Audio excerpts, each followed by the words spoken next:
Veliki pozdrav i dobrodošli na naš kanal. Ako se sudilo samo po tonu kojim je Sergej Lavrov danas govorio, Moskva očigledno smatra da je došlo vrijeme kada više nije dovoljno govoriti diplomatskim jezikom i čekati da se stvari same razjasne. U nekoliko izjava, koje su praktično jedna za drugom prenijeli ruski mediji 14. avgusta, šef ruske diplomatije otvorio je čitav niz tema od mogućeg zaustavljanja rata u Ukrajini preko zapadnih poteza prema ruskim trgovačkim brodovima, pa sve do Srbije, Aleksandra Vučića, Volodimira Zelenskog, Europske unije i pitanja nemačkog novinara Mihaela Martensa, koje je izazvalo veoma oštru reakciju Moskve. I upravo je Srbija jedan od razloga zbog koji su ove Lavrovljeve izjave posebno važne za našu publiku, jer ovoga puta nije riječ samo o još jednoj opštoj poruci iz Moskve. Jedan od najviših zvaničnika Ruske federacije praktično je javno rekao da Moskva očekuje reakciju svojih srpskih prijatelja. Dakle, Rusija više ne govori samo o odnosima sa Briselom, Vašingtonom ili Kijevom. Lavrov se direktno osvrnuo na ono što se dogodilo u Beogradu tokom susreta Aleksandra Vučića i Volodimira Zelenskog i jasno poručio da bi Moskva željela da čuje šta Srbija ima da kaže. Istovremeno, Lavrov je stao i u odbranu Vučića kada je govorio o pritiscima Europske unije, ocenjujući da se predsjednik Srbije nalazi u veoma teškoj političkoj situaciji i da Brisel od njega traži poteze koje Moskva smatra krajnje problematičnim. Drugim rečima, u samo jednom velikom medijskom nastupu Lavrov je Srbiji poslao dve poruke koje na prvi pogled mogu izgledati suprotno. Sa jedne strane, razumemo pritisak pod kojim se Vučić nalazi, sa druge očekujemo odgovor Srbije. I upravo tu počinje najzanimljiviji deo cele priče. Prema izveštajima RIA Novosti, TASS-a i drugih ruskih medija koji su prenosili delove Lavrovljevog razgovora za program Vesti, ruski ministar spoljnih poslova dotakao se praktično svih ključnih tačaka trenutnog odnosa Moskve prema ratu u Ukrajini i prema Evropi. Jedna od centralnih poruka bila je da Moskva ne prihvata ideju da se rat jednostavno zaustavi na sadašnjoj liniji borbenog dodira. Lavrov je rekao da bi po mišljenju ruske strane takav scenario samo privremeno zamrznuo problem umjesto da ga reši. Prema njegovim rečima, prekid neprijateljstava duž postojeće linije kontakta ne bi automatski značio uspostavljanje održivog mira. Ruski ministar tvrdi da Moskva želi dugoročno, pouzdano i održivo rješenje, a ne dogovor koji bi samo ostavio postojeće probleme za nekoliko godina kasnije. To je veoma važna formulacija, jer se posljednjih godina, kada god se govori o eventualnom završetku rata, neprestano pojavljuje pitanje da li je moguće jednostavno zaustaviti vojsku tamo gdje se u tom trenutku nalazi i onda započeti političke pregovore. Lavrov praktično odgovara sa stanovišta Moskve. To nije dovoljno. On je otišao još dalje i rekao da takav potez za rusku stranu predstavlja i pitanje istorijske odgovornosti. Ovo je nemoguće zamisliti, poručuje Lavrov prema prenosu ruskih medija.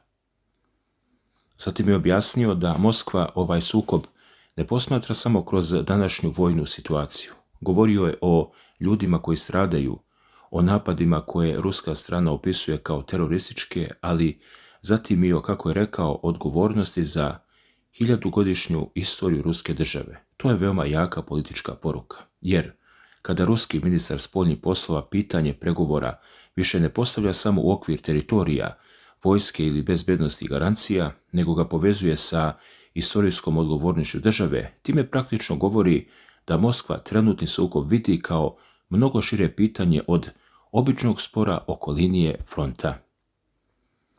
Iz tog razloga Lavrov smatra da nije moguće jednostavno reći ovdje se sada zaustavljamo, svako ostaje gdje jeste i time smo problem rešili. Ruska logika, kako je Lavrov predstavio, jeste da bi takvo rješenje moglo da stvori samo pauzu, a Moskva, prema njegovim rečima, želi sporazum kojim bi se rešili osnovni uzroci rata. Sličnu poruku prethodno je poslao i portparol Kremlja Dmitrij Peskov. On je, komentarišući inicijative za eventualni nastavak pregovora, ponovio da je za Moskvu ključno ostvarivanje ciljeva koje je rusko rukovodstvo ranije postavilo. U tom kontekstu pomenut je i predsjednik Kazahstana Kasim Žomart Tokajev, odnosno ideja o obustavi sukoba i povratku modelu pregovora koji se vezuju za razgovor iz Istanbula. Međutim, iz Lavrovih riječi može se zaključiti da Moskva trenutno ne pokazuje spremnost da prihvati samo zamrzavanje fronta bez šireg političkog dogovora. I dok je govorio o Ukrajini, Lavrov je istovremeno otvorio i sasvim drugi front političkog sukoba sa Zapadom, pitanje trgovačkih brodova. Tu je njegov ton možda bio još oštriji. Kako prenosi TASS, Lavrov je poručio da Rusija zadržava pravo da sama odredi kako će odgovoriti ukoliko zapadne države budu nastavile sa zaplenama ili pokušajima zaplene brodova povezani sa ruskim interesima. Ruska strana takve akcije opisuje kao piratstvo. Lavrov se pozvao i na raniju poruku Vladimira Putina. Putin je vrlo jasno i mirno rekao da ćemo odgovoriti istom merom na ovu pljačku i piratstvo, rekao je Lavrov prema navodima ruskih medija. Ali onda dolazi detalj koji je posebno privukao pažnju. Prema Lavrovu, ruski odgovor ne mora da se dogodi u istom moru ili na istom mjestu na kojem bi zapadna strana preduzela akciju. Drugim rečima, Moskva sebi ostavlja mogućnost da bira gde i kako bi odgovorila. Lavrov je rekao da će mete eventualnih kontramera biti brodovi koji po proceni ruske strane deluju u interesu država koje su takvu politiku prema ruskim plovilima prihvatile. Sama činjenica da ministar spoljnih poslova jedne nuklearne sile govori o izboru brodova za recipročan odgovor pokazuje koliko se ozbiljno u Moskvi posmatra pomorska dimenzija sukoba. Vzgljad je podsjetio da je Vladimir Putin ranije najavio reciprocitet ako Zapad bude pokušao da zaplenjuje ruske trgovačke brodove. A zamjenik ruskog ministra spoljnih poslova Aleksandar Gruško također je poručio da evropske države prema proceni Moskve razumeju da bi Rusija mogla odgovoriti veoma oštro. U pozadini svega nalazi se evropska politika prema brodovima za koje postoji sumnja da prevoze ruske energente ili pomažu Rusiji da zaobiđe određene restrikcije.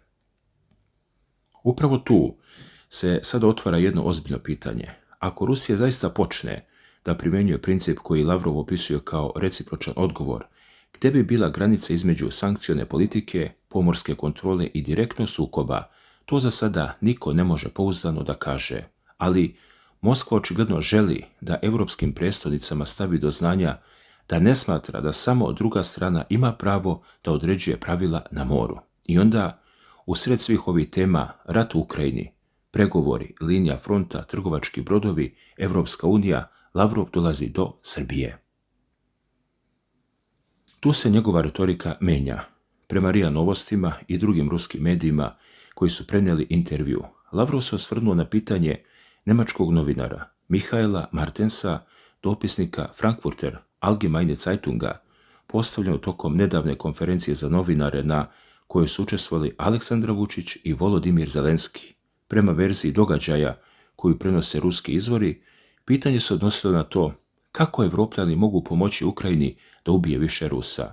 Upravo ta formulacija izazvala je izuzetno burnu reakciju ruskog ministra spoljnih poslova. Lavrov je rekao da bi Moskva želela da čuje reakciju Srbije. Svakako bismo očekivali neku vrstu reakcije od naših srpskih prijatelja s obzirom na njihov značajan doprinos pobjedi nad nacizmom, rekao je Lavrov prema prenosu RIA Novosti. Dragi gledaoci, obratite pažnju na svaku reč. On nije rekao da Moskva prekida odnose, nije rekao da je Srbija neprijateljska država, nije čak ni direktno optužio Vučića, naprotiv, ali je vrlo jasno rekao da Moskva očekuje reakciju. To je diplomatski veoma značajno. Kada ruski ministar spoljnih poslova javno kaže da očekuje odgovor srpskih prijatelja, to praktično znači da je pitanje već podignuto iznad nivoa jedne neprijatne novinarske rečenice. Moskva želi da zna kako Beograd gleda na događaj. Također, Lavrov je rekao i da je Vučić prema njegovom utisku bio zapanjen kada je čuo pitanje. Dakle, ruski ministar ne predstavlja srpskog predsjednika kao nekoga koji je podržao ono što je novinar izgovorio. Naprotiv, navodi upravo njegovu iznenađenost, ali istovremeno ostavlja pitanje da li će uslijediti zvaničan odgovor Srbije. To je verovatno jedna od ključnih poruka dana, jer Rusija i Srbija imaju istorijski i politički odnos koji je mnogo složeniji od običnog odnosa dve države. Srbija pokušava da nastavi evropski put, istovremeno nije uvela sankcije Rusiji, održava energetske veze sa Moskvom, Beograd pokušava da zadrži sopstvenu poziciju prema Kosovu, istovremeno održava kontakte sa Ukrajinom. I onda dolazi posjeta Volodimira Zelenskog Beogradu, koja se u ruskim medijima posmatra sa velikom pažnjom. Lavrov je upravo o tome govorio u drugom delu intervjua. I tu je zanimljivo, pokazao znatno više razumevanja prema Aleksandru Vučiću nego što bi se možda očekivalo nakon njegovog zahtjeva za reakciju Srbije. RBC prenosi Lavrovljevu ocenu da Evropska unija ucenjuje i maltretira predsjednika Vučića. Lavrov je rekao da je Vučić iskusan političar i da je posvećen evropskim integracijama, ali zatim je dodao da se upravo zbog tog evropskog puta nalazi pod velikim pritiskom. Prema njegovoj interpretaciji, Evropska unija Srbiji praktično govori da će proces integracije biti ubrzan ako Beograd ispuni dva ključna zahtjeva. Prvi, prema Lavrovim rečima, jeste priznanje nezavisnosti Kosmeta. Drugi je usklađivanje sa politikom Evropske unije prema Rusiji, uključujući sankcije. To je rusko viđenje evropskog pritiska na Beograd. Lavrov smatra da Vučić taj pritisak hrabro podnosi već godinama. To je vrlo važan detalj. Jer pokazuje da Moskva, barem prema rečima šefa ruske diplomatije, i dalje ne tretira Vučića kao političara koji je definitivno okrenuo leđa Rusiji. Naprotiv, Lavrov ga opisuje kao čoveka koji pokušava da manevriše između veoma snažnih pritisaka, zatim podsjeća na energetsku saradnju Srbije i Rusije. Prema Lavrovim rečima, Rusija Srbiji prodaje gas pod najpovoljnijim uslovima i za uzvrat ne postavlja širok politički spisak zahtjeva, ali jednu stvar je posebno izdvojio. Kaže, bilo bi neprihvatljivo da naša srpska braća učestvuju u naoružavanju kijevskog režima, poručio Lavrov. On je pritom naveo da je Vučić doneo posebnu odluku kojom bi trebalo da bude sprečeno takvo postupanje. Time Lavrov jasno pokazuje gde Moskva vidi crvenu liniju u odnosima sa Beogradom. Srbija može da razgovara sa Briselom, može da pregovara sa Evropskom unijom, može da primi Zelenskog, može da pokušava da balansira, ali pitanje oružja koje bi moglo da završi na ukrajinskom frontu za Moskvu je sasvim druga kategorija. Upravo zbog toga su ruski mediji posljednjih godina veoma pažljivo pratili svaki navod o poreklu municije koja se pojavljuje u Ukrajini. Srpska strana je sa svoje strane više puta naglašavala da ne izvozi oružje direktno ni Rusiji ni Ukrajini i da pokušava da kontroliše krajnje korisnike svoje vojne robe. Lavrov sada praktično kaže da Moskva zna za Vučićevu odluku kojom se sprečava takva isporuka i očigledno očekuje da ta odluka bude poštovana. A šta Lavrov kaže o samoj posjeti Zelenskog? Ljudi, tu je formulacija interesantna. Prema njegovoj proceni, Vučićev pristanak da primi ukrajinskog predsjednika mogao je predstavljati pokušaj da se ublaži pritisak Evropske unije. Dakle, Lavrov ne tvrdi da je Vučić promenio stranu. On taj susret objašnjava političkim manevrom Beograda. Njegova ocena je otprilike sljedeća. Srbija želi evropske integracije, nalazi se pod pritiskom Brisela. Vučić pokušava da održi prostor za manevar i zbog toga pristaje na poteze kojima bi mogao da smanji taj pritisak. Naravno, to je Lavrovljeva interpretacija događaja. Ali činjenica da je šef ruske diplomatije javno izneo ovakvu interpretaciju govori da Moskva za sada želi da ostavi otvorena vrata Beogradu. Ljudi, to je još očiglednije kada se njegove dve izjave stave jedna pored druge. Prva, razumemo u kakvoj se situaciji Vučić nalazi. Druga, očekujemo reakciju Srbije na Martensovo pitanje. To praktično znači da Moskva pokušava da razdvoji Aleksandra Vučića, politiku Srbije i određene događaje koji se dešavaju u Beogradu. Ne proglašava Srbiju neprijateljem, ali očigledno želi da vidi gde Beograd postavlja granice. Lavrov je u istom razgovoru izneo i izuzetno oštru kritiku Evropske unije. Prema njegovim rečima, pritisak Brisela na Srbiju je bestidan i bezobrazan. U jednom trenutku Upotrijebio je i veoma tešku istorijsku analogiju, poredeći ponašanje evropskih struktura s onim što je nazvao Četvrtim rajhom. To je njegova politička karakterizacija i kao takvo je treba razumeti. Ali upravo takav rečnik pokazuje koliko su duboki trenutni sukob između Moskve i evropskih predstavnica. Lavrov je zatim svoje nezadovoljstvo Martensovim pitanjem povezao i sa Njemačkom. Govorio je o njemačkom kancelaru Friedrichu Merzu i njegovim izjavama o jačanju vojne uloge Njemačke u Europi. Lavrov je posebno problematizovao reč ponovo. Da li on razume šta je reč ponovo? Znači u ovom slučaju, nisam siguran, rekao je Lavrov. Poruka je bila očigledna. Rusko rukovodstvo svako insistiranje na ponovnom usponu Njemačke kao vodeće vojne sile u Europi povezuje sa istorijskim iskustvom Drugog svjetskog rata. Lavrov je otišao još dalje i rekao da, prema njegovom mišljenju, određene pojave koje je nazvao metastazama nacizma ponovo prodiru u vrh njemačkog društva. To je izuzetno teška optužba i predstavlja stav ruskog ministra.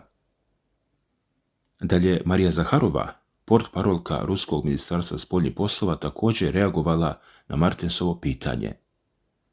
Ona je pozive na ubijanje ljudi na osnovu njihove etničke pripadnosti označila kao neprihvatljive i kriminalne. Ruski mediji prenijeli su njen navod o porodičnoj istoriji njemačkog novinara, uključujući tvrdnju da je njegov deda bio oficir povezan sa njemačkim vojnim strukturama tokom Drugog svjetskog rata i taj detalj je u ruskom medijskom prostoru dodatno pojačao čitavu priču. Umjesto da pitanje ostane samo neprijatan trenutak sa konferencije za novinare u Beogradu, ona je u Moskvi praktično pretvorena u simbol šire rasprave o odnosu savremene Europe prema Rusiji. I zato Lavrovljev zahtjev za reakcijom Srbije treba posmatrati u mnogo širem kontekstu. Njemu, prema svemu što je rekao, nije problem samo jedno pitanje jednog novinara. Moskva sve to povezuje sa rastućim njemačkim vojnim ambicijama, podrškom Ukrajini, evropskim sankcijama, pritiscima na Srbiju i ukupnim odnosom Zapada prema Rusiji. Zbog toga se sada pažljivo posmatra šta će Beograd uraditi. Da li će zvanična Srbija reagovati? Da li će se oglasiti Ministarstvo spoljnih poslova? Da li će Aleksandar Vučić ponovo objasniti šta se dogodilo na konferenciji? Ili će Beograd proceniti da je najbolje da čitavu stvar ne podiže na još viši nivo? Za sada je jasno samo jedno. Moskva je javno postavila pitanje.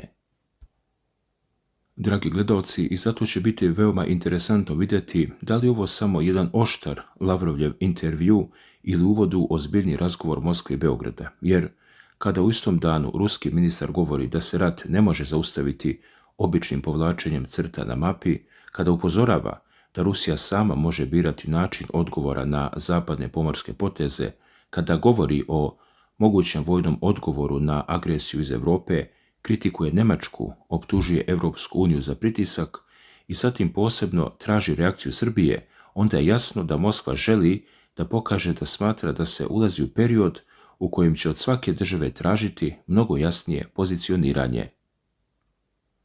A Srbija je možda upravo jedna od zemalja kojim će takav izbor biti najteži. Zato vas na kraju pitam jedno, kako vi tumačite Lavrovljeve reči? Da li je njegova poruka Beogradu pre svega prijateljsko upozorenje, u smislu razumemo kroz šta prolazite, ali očekujemo da reagujete kada se pređe određena granica? Ili mislite da je ovo prvi znak da Moskva postaje nezadovoljna načinom na koji Srbija pokušava da balansira između Rusije, Evropske unije i Ukrajine? I još važnije, šta bi Srbija sada trebalo da uradi? Da li Beograd treba javno da odgovori na pitanje nemačkog novinara koje je Lavrov izdvojio? Da li treba da ostane po strani i ne ulazi u dodatnu polemiku? I koliko dugo Srbija uopšte može da nastavi svoju politiku samo svoje stolice ako pritisci i sa istoka i sa zapada budu postajali sve snažniji? Dragi gledalci, pišite svoje mišljenje u komentarima, jer upravo će odnos Beograda i Moskve posle ovih reči Sergeja Lavrova biti jedna od stvari koje vredi veoma pažljivo pratiti. Hvala na pažnji.